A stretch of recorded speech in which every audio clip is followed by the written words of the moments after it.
So I get a lot of messages on Facebook, private messages, asking me what type of relics I find when I'm out metal detecting, what type of metal detector I use, how to find these spots, how to ask permission, things like that. And it gets a little tiresome answering the same questions over and over.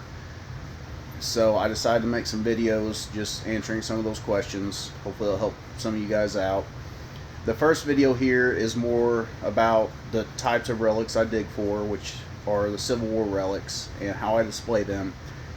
My relic room right now, it's not finished. I'm still working on it. I have several things I need to do, different ways I'm going to display some of these relics. So I'm just going to give you guys a quick view of what I have, and hopefully the video quality isn't too terrible. My phone is not working very well right now. I broke the front facing camera, so all I can use is selfie mode, but we're going to try to work with it. So here's one of my cases. I have quite a few of my relics in. These are all Civil War relics I've dug in several different encampments. Of course, you have the belt buckles, things like that, a lot of buttons. Now, a lot of things I have given away. A lot of people ask me if I sell any of my relics. I have sold a couple because this is a very expensive hobby, and I regret selling them, but I had to because otherwise I wouldn't be able to detect anymore, because these detectors and the equipment, they are expensive. If you want to start out, you're brand new to it, you can spend just a couple $100, get you a cheap detector and get started, but once you get into it like I do, it does get pretty pricey. So some of these buttons, they are pretty rare. Couple of them I've only found one of. They're worth probably around $200-300. And if you guys have any questions on those, just ask me and I will get back with you and kind of let you know some of those rare buttons I found. This here is my bullet case.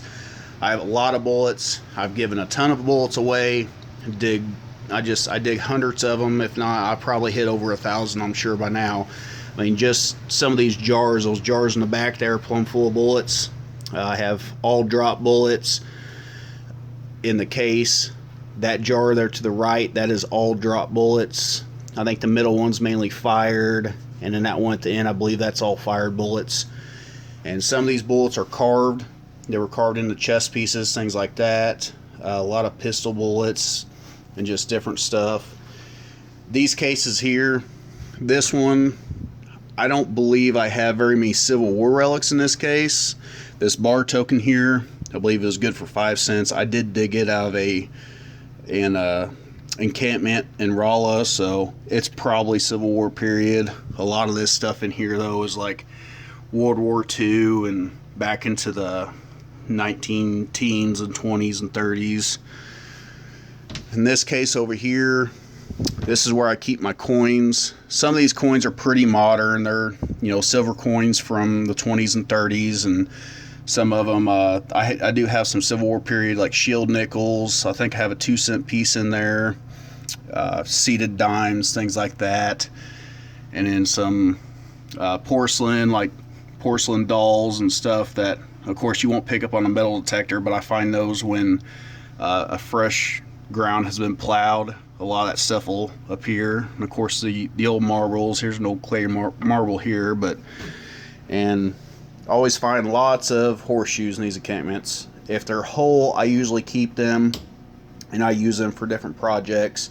The half shoes, I just end up tossing them. But these are just some of the things I've found that I have displayed. There's a lot of different stuff in here, a lot of history, a lot of things to go through. I'm just kind of keeping this video here short and sweet, just to give you an idea of the type of things I dig and how I display them.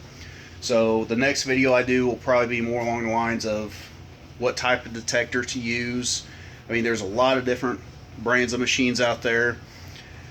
Some are a lot more expensive than others. The one I use right now, you're going to spend about $1,000 for it. It's a Fisher F75 Special Edition, but there are others that are a lot more affordable that you can use that still work really well. But I'll go over that in more detail on the next video, and I'll try to answer some more questions for you guys on that one. Thanks.